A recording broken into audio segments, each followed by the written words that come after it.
Cyber నేరగాళ్ళు ఎక్కడా ఆగట్లేదు, కొనసాగిస్తూనే ఉన్నారు. తాజాగా ఏలూరు జిల్లా నూజివీడికి చెందిన వృద్ధురాలు సైబర్ నేరగాళ్ళ మోసం 40 లక్షలు కోల్పోయింది. నూజివీడి పట్టణంలోని ఉషాబాల నగర్లో నివాసం ఉండే మందవల్లి కమలా జేసుదాస్కి 2 కూతుళ్ళు, ఒక కొడుకు ఉన్నారు. ఓ పెద్ద కుమార్తె బెంగళూరులో, చిన్న కుమారుడు అమెరికాలో ఉంటున్నారు. కమలా జేసుదాస్ ప్రైవేట్ నర్సింగ్ కాలేజీలో పనిచేసి రిటైర్ అయ్యారు. ఈ నెల 2వ తేదీ మధ్యాహ్న సమయంలో ఓ నెంబర్ నుంచి, అది 9850852151 అనే నెంబర్ నుంచి ఓ మహిళ కమలా జేసుదాస్కి ఫోన్ చేసి తాము ముంబై పోలీస్ డిపార్ట్మెంట్ నుంచి మాట్లాడుతున్నామని, మీ పేరిట పార్సిల్ వచ్చిందని, అందులో MDMA అనే నిషేధిత డ్రగ్ ఉందని చెప్పింది. మీకు మరో కాల్ వస్తుందంటూ కాల్ కట్ చేసింది. ఆ తర్వాత వెంటనే కమలా జేసుదాస్కి ఇంకొక నెంబర్ 7831062545 నెంబర్ నుంచి వీడియో కాల్ వచ్చింది.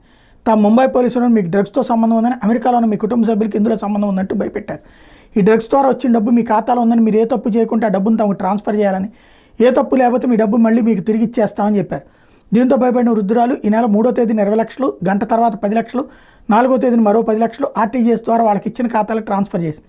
ఆ తర్వాత తనకు కాల్ వచ్చిన నెంబర్కి ఆమె ఫోన్ చేస్తే అది పనిచేయడం లేదు. దీంతో తాను మోసపోయానని తెలుసుకున్న కమలా జేసుదాస్ పట్టణ పోలీస్ స్టేషన్లో ఆదివారం కంప్లైంట్ చేశారు. మేరకు టౌన్ CI సత్య శ్రీనివాస్ కేసు నమోదు చేసి విచారణ ప్రారంభించారు.